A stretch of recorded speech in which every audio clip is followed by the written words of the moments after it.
Amin. Puji Tuhan, bagaimana kabar saudara hari ini?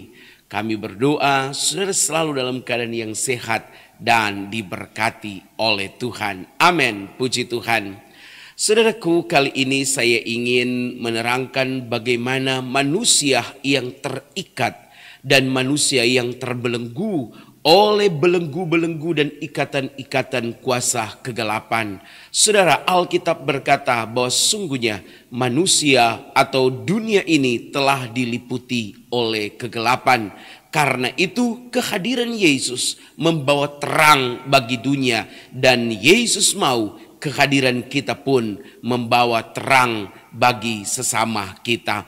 Saudara, mari kita ikuti bersama-sama tayangan berikut ini yang akan menjelaskan kepada kita bagaimana pelayanan kita yang seharusnya. Ada begitu banyak orang di luar sana yang sedang terikat dan terbelenggu oleh roh-roh duniawi, oleh roh-roh agamawi. Dan karena itu kita harus hadir di sana dan memberikan kelepasan kepada mereka, membuka ikatan-ikatan yang mengikat mereka, dan menghancurkan setiap belenggu yang membelenggu manusia. Saudara, ini adalah tugas kita. Ini adalah beban kita untuk memutuskan setiap ikatan dan menghancurkan setiap belenggu yang membelenggu setiap kehidupan manusia. Mari sama-sama kita ikuti tayangan berikut ini. Saudara-saudara kita ini jujur, karena saya banyak belajar. Ada 3 roh yang mengikat mereka. Roh yang pertama adalah roh akidah, aturan. Kemudian roh syahadat, pengakuan tiada Tuhan selain Allah. Kemudian roh yang ketiga adalah kodam. 3 roh ini harus ditenting dan didoakan agar supaya pada saat kita mau jalan dan memberitakan kabar keselamatan, 3 roh ini Tuhan sudah ikat. Karena jangan sampai oknum-oknum ini yang radikal mengatakan bahwa akidah ini adalah akidah hanya dipakai sendiri.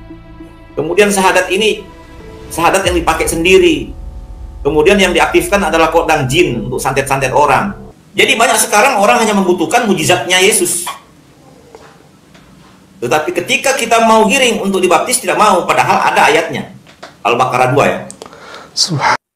Seek God. Al-Baqarah 2 ayatnya 138. Celupan, dimandikan, didoakan dalam nama Allah. Itulah saya katakan tadi. Di luar Yesus tidak ada jalan keselamatan. Yohanes 14 ayat 6. Itu ada persamaan dengan Al-Zukhruf 61. Al-Zukhruf 61 dikatakan juga, janganlah kamu ragu-ragu tentang hari kiamat, percaya pada Isa, inilah jalan yang lurus. Selagi di Al-Fatihah 1 ayat 6 berseru 17 kali sehari, Ihdina siratal mustaqim, tunjukkan jalan yang lurus, dijawab pada Al-Zukhruf 61. Janganlah ragu-ragu tentang hari kiamat, percaya Isa atau Yesus, inilah jalan yang lurus. Sama dengan Yohanes 14 ayat 6. Bapak Ibu Saudara yang dikasihi oleh Tuhan kita Yesus Kristus, berangkat dari berbagai macam firman Tuhan,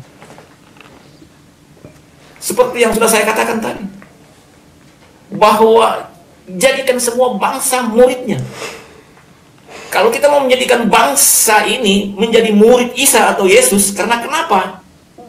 Di dalam ayat suci mengatakan, Anisa 4 ayatnya yang ke-159, bahwa Isa akan datang sebagai saksi pada hari kiamat. Siapa yang percaya pada Isa masuk surga, yang tidak percaya akan masuk neraka jahanam. Jadikan semua bangsa murid Isa. Kasihi bukan dibenci. Hanya ada memang oknum-oknum yang merusak agama yang baik ini. Jadi banyak sekarang orang hanya membutuhkan mujizatnya Yesus. Tetapi ketika kita mau giring untuk dibaptis tidak mau, padahal ada ayatnya. Al-Baqarah 2 ya. Ya. Seek God.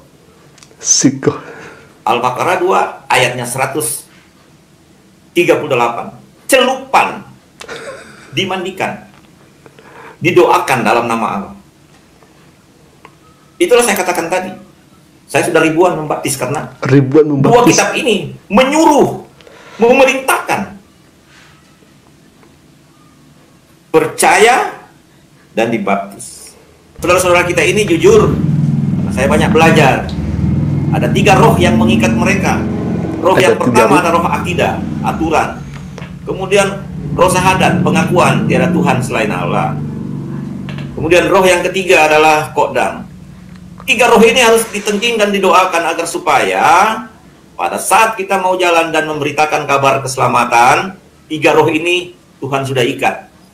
Karena jangan sampai oknum-oknum ini yang radikal mengatakan bahwa akidah ini adalah akidah hanya dipakai sendiri. Kemudian syahadat ini, syahadat yang dipakai sendiri. Kemudian yang diaktifkan adalah kodam jin untuk santet-santet orang. Puji Tuhan, haleluya. Saudaraku, Tuhan Yesus berkata dalam Yohanes pasal yang ketiga ayat yang ke-19. Dan inilah hukum itu, terang telah datang ke dalam dunia, tetapi manusia lebih menyukai kegelapan daripada terang, sebab perbuatan-perbuatan mereka jahat. Saudara, Yesus berkata terang sudah datang, terang sudah hadir dalam dunia ini. Tetapi sayang, ada banyak orang, manusia yang lebih menyukai kegelapan. Mereka menolak terang itu. Mereka menolak keselamatan itu. Terang yang menunjukkan kepada mereka jalan keselamatan.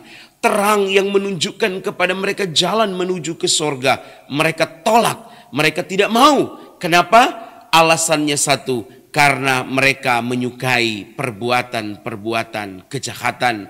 Saudara, inilah tugas kita untuk melepaskan mereka, untuk terus memberitahu mereka bahwa terang itu haruslah diikuti. Terang itu menuju kepada sorga, terang itu menuju kepada kehidupan. Sementara jalan yang mereka sementara lalui atau mereka ikuti atau mereka tapaki sekarang adalah jalan yang menuju kepada kebinasaan. Yohanes pasal 8 ayat yang ke-12 berkata, maka Yesus berkata pula kepada orang banyak katanya, akulah terang dunia, barang siapa mengikuti aku ia tidak akan berjalan dalam kegelapan, melainkan ia akan mempunyai terang hidup. Saudara, inilah tugas kita sebagai orang Kristen. Kita harus selalu memberitahukan kepada orang-orang di sekitar kita tentang terang itu. Kita harus mempresentasikan kepada mereka kenapa kita harus memiliki terang itu. Karena dunia sedang dikuasai oleh kegelapan. Karena dunia sedang diliputi oleh kegelapan. Karena itu saudara-saudara, kita membutuhkan terang. Terang yang Yesus katakan, Yesuslah terang itu. Akulah terang itu, kata Yesus.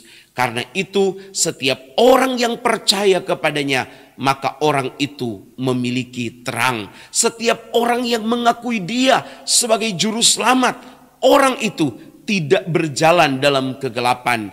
Tetapi orang itu akan bisa melihat mana jalan yang harusnya ia lalui, mana jalan yang harus ia tempuh, karena ada terang. Saudaraku, betapa mengerikan orang yang tidak memiliki Yesus. Betapa mengerikan jika saudara tidak memiliki Yesus. Saudara sedang berjalan dalam kegelapan, saudara sedang berjalan dalam kebinasaan, tetapi saudara tidak menyadari bahwa saudara sedang dalam kegelapan atau saudara sedang berjalan dalam kebinasaan. Karena itulah tipu daya iblis.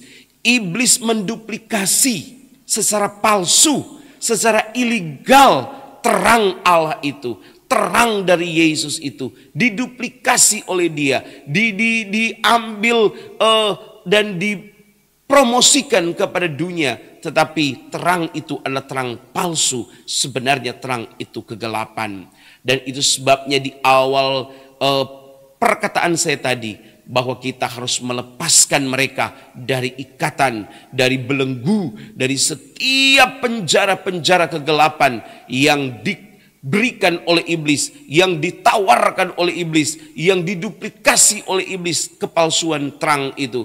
Saudara-saudara, kita harus lepaskan mereka dan mereka dapat menemukan terang yang ajaib dari Tuhan. Puji Tuhan. Tetaplah terus berjuang, saudara-saudaraku seiman. Teruslah memberitakan Injil di mana saja Anda berada, di mana saja Anda bekerja, di mana saja Anda sedang beraktivitas. teruslah kabarkan terang itu, teruslah beritakan terang itu, supaya ada banyak orang yang dapat menikmati terang yang dari Tuhan Yesus Kristus. Puji Tuhan, Tuhan Yesus memberkati kita semua. Jangan lupa terus dukung channel kami untuk terus berkembang bagi kemuliaan Tuhan. Sampai berjumpa lagi dalam program acara kami selanjutnya. Haleluya.